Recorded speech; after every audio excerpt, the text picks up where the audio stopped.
Good morning, hope you all are doing well. तो जी सुबह के बजे हैं 5:15 और मैंने सुबह सुबह चढ़ा दिया है पानी उबलने के लिए, क्योंकि आज नाश्ते में बनने वाला है आलू गोभी। तो इस पानी में मैं गोभी को कम से कम आधे घंटे के लिए डुबो के छोड़ दूंगी। और तब तक जो है मैंने अपने मॉर्निंग के कुछ एक काम निपटा लिए थे। कल मैंने साग छाटा था, तो बथुआ छाँटने के लिए रह गया था, वो छाँटा। और उसके बाद थोड़ी सी मिर्चें थी, उनके डंठल निकाल के उनको स्टोर किया, ब्रश वगैरह की, चाय पानी पिया। तो बस ये सब काम करते करते बज गए थे सुबह के 6 और यहाँ आ गया है मेरा ब्लिंकिट का ऑर्डर। आज मैंने अपना कुछ पर्सनल केयर का सामान मंगाया है और दूध मंगाया है। और मुझे ना कई बार कमेंट्स आते हैं कि दीदी आप दूध शाम को मंगा लिया करो, क्योंकि जब मैं आपके साथ शेयर करती हूँ कि आज दूध नहीं बचा था और चाय के लिए मैं 6 बजे तक मुझे वेट करना पड़ा।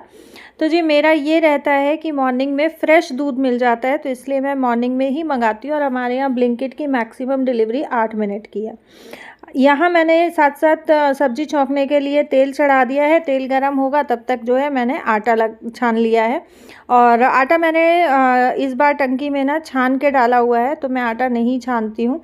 बस ये है डायरेक्ट लेके और आटा गूंद लेती हूँ, तो एक काम और कम हो जाता है। और एक पैकेट दूध मैंने निकाल के बाहर रख दिया है, क्योंकि लकी का क्या रहता है कि कभी कभी ना वो कॉर्नफ्लेक्स वगैरह खा लेता है नाश्ते में।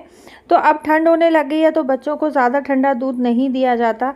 तो बस इस वजह से मैं एक पैकेट बाहर छोड़ देती हूँ, ताकि उसके नाश्ते का टाइम हो तब तक जो है दूध जो मेरा रूम टेम्परेचर पे आ जाए। और कल मुझे शर्मिष्ठा जी का एक कमेंट आया था कि मीनू जी आप लोग इतना मिर्च कैसे खा लेते हो। तो जी हम लोग मिर्च बहुत नॉर्मल खाते हैं, बहुत कम मिर्च खाते हैं, हम ज़्यादा मिर्च मसाला नहीं खाते हैं। आप लोगों ने मेरी रेसिपीज़ भी देखी होगी, बहुत ज़्यादा चटपटी या बहुत ज़्यादा मसालेदार चटाकेदार सब्जियां मैं नहीं बनाती हूँ। और कल जो है आलू के पराठे में मैंने हरी मिर्च और धनिया दोनों एक साथ चॉप करके रखे थे, तो शायद वो धनिया पत्ती था, तो आपको लगा कि मिर्चें बहुत ज़्यादा है। और यहाँ पे जो है बच्चे भी अपना स्कूल के लिए साथ साथ तैयार हो रहे हैं। सब्जी का छौंक मैंने चढ़ा दिया है और यहाँ मैं लगी थी आटा मलने। आटा मला तब तक जो है मेरा छौंक भी रेडी हो गया है। और अब इस स्टेज पे मैं इसमें ऐड कर दूंगी गोभी। अच्छा, इस बार ना मैं गोभी तल के या शैलो फ्राई करके नहीं बना रही हूँ, क्योंकि मुझे कमेंट्स आ रहे थे कि दीदी आप ऐसी रेसिपी बनाएं जो हम अपने घर के बड़े बुजुर्गों के लिए भी इजीली बना सकते हैं। और बहुत सारे कमेंट्स आते हैं कि दीदी बिना लहसुन प्याज वाली रेसिपी प्लीज़ आप शेयर करो। हमारे यहाँ लहसुन प्याज नहीं खाया जाता है, क्योंकि बहुत सारी बहनें लड्डू गोपाल बिठाती हैं, तो जहाँ लड्डू गोपाल घर में होते हैं तो उस घर में बिना लहसुन प्याज का खाना मोस्टली बनता है। तो जी मेरी रेसिपीज़ में आप लहसुन प्याज स्किप कर सकते हैं, ऐसा कोई टेस्ट में फ़र्क नहीं आएगा। अब जैसे मैंने आलू गोभी में लहसुन प्याज का छौंक बनाया, तो आप डायरेक्ट हींग जीरे के बाद टमाटर का छौंक बना सकते हैं लहसुन प्याज स्किप करके। और यहाँ मैंने डाल दिया है 2 बड़े बड़े आलू पतले पतले स्लाइस करके। गोभी को मैंने 4 से 5 मिनट मसाले के साथ पकाया था, ताकि गोभी फीकी फीकी ना लगे। और यहाँ मेरी सब्ज़ी पकेगी तब तक मैं आ गई हूँ लक्की की मुझे एक पैंट आयरन करनी थी। पैंट आयरन करके मैंने साथ साथ इनके जो है हैंकी भी आयरन कर दिए हैं, क्योंकि ये रहता है ना, फिर बच्चे स्कूल जाते हैं तब पूछते मम्मी हैंकी, तो मैंने पहले ही हैंकी प्रेस करके रख दिए हैं। और खुशी हो चुकी है रेडी, तो खुशी अपना पढ़ रही है बैठ के।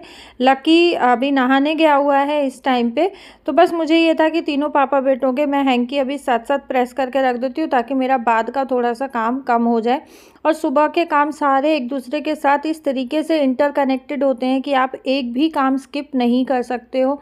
और मुझे ये लगता है कि ये इस तरीके से सुबह सुबह काम मैनेजमेंट में या हाउस मैनेजमेंट में शायद हर एक गृहिणी, हर एक माँ, हर एक औरत बहुत परफेक्टली ये सब चीज़ें निपटाती होगी। तो जी यहाँ सब्ज़ी भी मेरी बन गई है और इसको मैंने गार्निश कर दिया है हरे धनिए के साथ।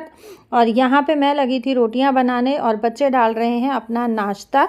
बच्चों को नाश्ता करा के यहाँ मैं लग गई हूँ बच्चों का लंच पैक करने के लिए। और बस ये रहता है कि कभी अगर बच्चों ने जल्दी नाश्ता कर लिया तो बच्चे भी लंच पैक कर लेते हैं, और कभी अगर नाश्ता बना के मैं जल्दी फ्री हो गई हूँ तो मैं भी बच्चों का जो है लंच पैक कर देती हूँ। तो ये रहता है कि बच्चे अगर अपना लंच पैक कर लेते हैं ना, तो मैं हस्बैंड के नाश्ते की तैयारी साथ साथ कर देती हूँ, ताकि बच्चों को ड्रॉप करके आने के बाद मेरा काम थोड़ा सा कम हो जाए और मैनेजेबल रहे काम। लेकिन जिस दिन बच्चों का ये रहता है कि थोड़ा सा लेट उठे हैं या नहाने धोने में थोड़ा लेट हो गए, मुझे ही लंच पैक करना है, तो उसमें फिर मैं बच्चों को छोड़ के आने के बाद ही हस्बैंड उनके लंच की और ब्रेकफास्ट की तैयारी करती हूँ। और यहाँ मैं आपसे मिल रही हूँ डायरेक्ट शाम को। बच्चों को मैं स्कूल से ले आई हूँ, खाना वगैरह हो गया है बच्चों का, और यहाँ मैं बैठी हूँ थोड़ा-सा अपने पौधों की देखभाल करने, क्योंकि लगभग 2 से ढाई महीना हो गया है मैंने पौधों की देखभाल नहीं की है। जब मेरी तबीयत ख़राब हुई थी उससे पहले ही मैंने अपने पौधों को सँभाला था, और यहाँ मेरे पौधों की ना बहुत हालत ख़राब हो रखी है। कई पौधे ऐसे हैं जो मर भी गए हैं, और ये है मटका जो कमोई के व्रत से खाली हुआ था, तो मैंने ये यहीं धूप में रख रखा था कि अच्छे से सूख जाए, इसमें फंगस वगैरह ना लगे। तो बस इसको मैंने अंदर साइड में छाया में रखवा दिया है। गर्मियों में हम इसी में पानी भरेंगे। और यहाँ मैं ये लेके आई थी एक खाद का पैकेट, और ये पैकेट आया था 200 रुपये का, 350 का बोल रहा था, बट मैं फिर 200 रुपये का लेके आई। और मैं यहाँ सूंघ के देख रही थी कि इसमें कैसी स्मेल आ रही है, बट इसमें कैसी भी स्मेल नहीं आ रही थी। और मुझे ये था कि ये शायद गोबर वाली खाद है, या पता नहीं किस तरीके का खाद इसमें से निकला है। अब उसने तो ये बोला था खाद वाले ने कि थोड़ा थोड़ा डाल देना, पौधे वाले से ही मैं एक्चुअली लेके आई थी। तो अब देखें ये कैसा काम करता है। और ये मेरे बड़े वाले गमले में ना बिच्छू बट्टी लगी हुई है, और बहुत सारे लोग पूछ रहे थे पहले भी कि बिच्छू बट्टी क्या होती है। तो जी ये जब धूप निकलती है तो इसका फूल खिलता है, और जैसे ही धूप चली जाती है तो वो फूल मुरझा जाता है, और ये सिर्फ एक टहनी से ही लग जाती है। मुझे नहीं पता कि इसको क्या बोलते हैं, क्योंकि हर एरिया की भाषा अलग होती है, स्टेट की भाषा अलग होती है। वैसे मैं नेक्स्ट व्लॉग में आप लोगों के साथ शेयर कर दूँगी फूल इसमें खिलेगा तो बस यहाँ पे ये जो सकोरा है ये मेरा नवरात्रों का है, जिसमें मैंने जो उगाई थी, और इसमें भी मिट्टी ऐसे ही लगी हुई थी, और ये मेरी बहुत ज़्यादा फैल गई थी, तो मैंने इसको 2 गमलों में और कर दिया, एक गमले में और एक ये सकोरे में। अब बारी आती है ये बड़े वाले बोट गमले की। अब इसमें मैं लगाने वाली हूँ मेथी और बथुआ, क्योंकि सर्दी में ये रहता है कि ये सब हरी सब्जियां ही ज़्यादा खाई जाती हैं, और अगर घर की मिल जाए ना तो उसकी तो कोई भाई मुकाबला ही नहीं होता है। और मेथी बथुआ ऐसी चीज़ें हैं कि अगर आपके पास कुछ भी नहीं है तो मेथी तोड़ा रोटी पराठा बना दिया, बथुआ तोड़ा मेथी पराठा बना दिया। और ये पैकेट्स मेरे पास पिछले साल के पड़े हैं, पिछले साल मम्मी ने मुझे दिए थे, तो मैं पिछले साल भी नहीं लगा पाई थी, और मैं इस बार लगा रही हूँ। और मैं ये काम ना पहली बार कर रही हूँ ज़िंदगी में, मैं पहली बार ये काम कर रही हूँ। मुझे नहीं पता कि कैसा उगेगा कैसा नहीं उगेगा, होगा भी कि नहीं होगा, मुझे ये भी नहीं पता। लेकिन मैं राम का नाम लेके बस जैसा मुझे आ रहा है वैसा मैं लगा दे रही हूँ, और इसका जो भी अपडेट रहेगा वो मैं आप लोगों के साथ आगे शेयर करूँगी कि कैसा अपडेट रहेगा, ये उगेगा कि नहीं उगेगा। बट मैं ऐसे ही लगा रही हूँ कि अगर लग जाएगा तो बहुत अच्छी बात है। घर के जो सब्ज़ी होती है उसके जैसा तो कोई बात ही नहीं है।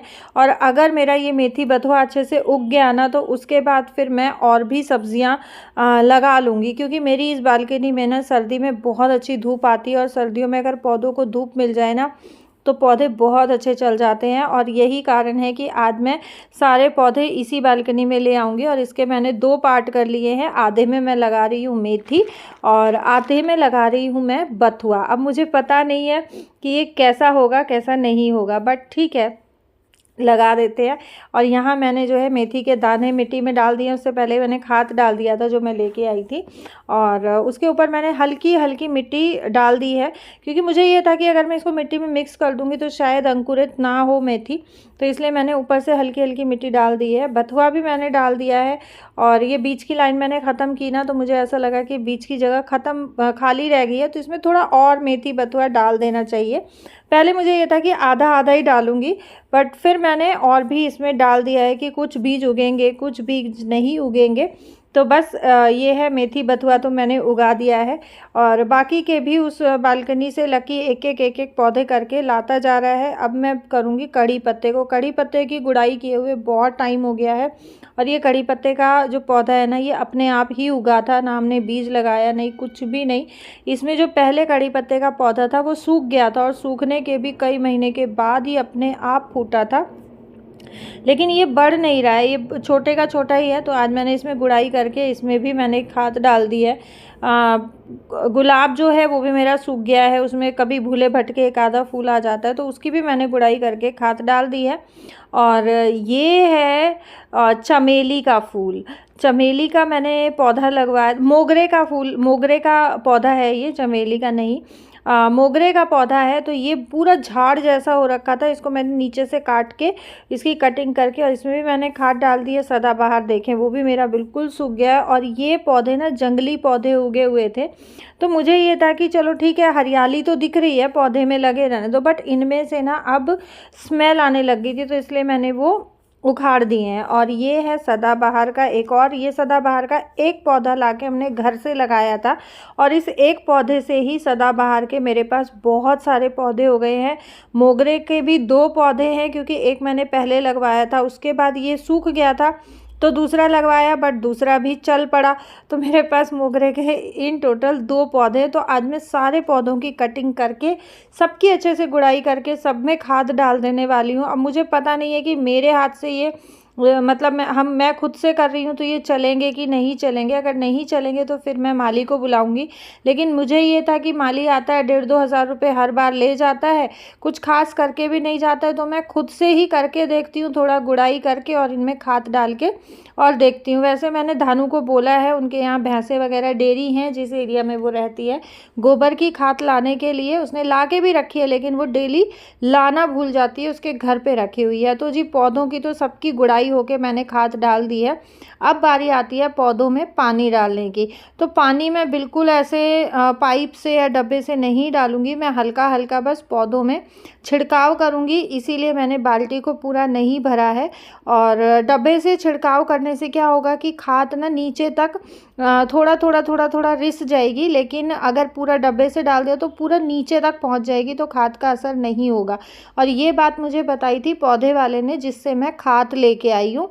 तो बस इसीलिए मैं हाथ से छींटा दे दे के सारे पौधों में पानी डाल रही हूँ। और यहाँ पे मेथी बथुए वाले में भी मैंने छींटा सा दे दिया है। हालांकि ये मिट्टी गीली है सारे पौधों की, क्योंकि मैंने सुबह सारे पौधों में पानी दे के छोड़ दिया था, और इस टाइम तक जो है मिट्टी सूखी सूखी सी हो गई थी, बाकी मॉइस्चर मिट्टी में था अभी तक। तो जी ये था मेरा आज का वीडियो। और मेरे फ़ोन में कुछ टेक्निकल इशू आ रहा है, तो एडिटिंग में, वॉइस ओवर में बहुत ज़्यादा प्रॉब्लम हो रही है। मुझे नहीं पता कि आज का वीडियो किस तरीके का शूट हुआ है, किस तरीके का रिकॉर्ड हुआ है, लेकिन फिर भी उम्मीद करती हूँ कि वीडियो आप लोगों को पसंद आया होगा। अगर वीडियो पसंद आया हो तो वीडियो को लाइक, शेयर और चैनल को सब्सक्राइब करना ना भूलें। Thank you so much for watching my videos.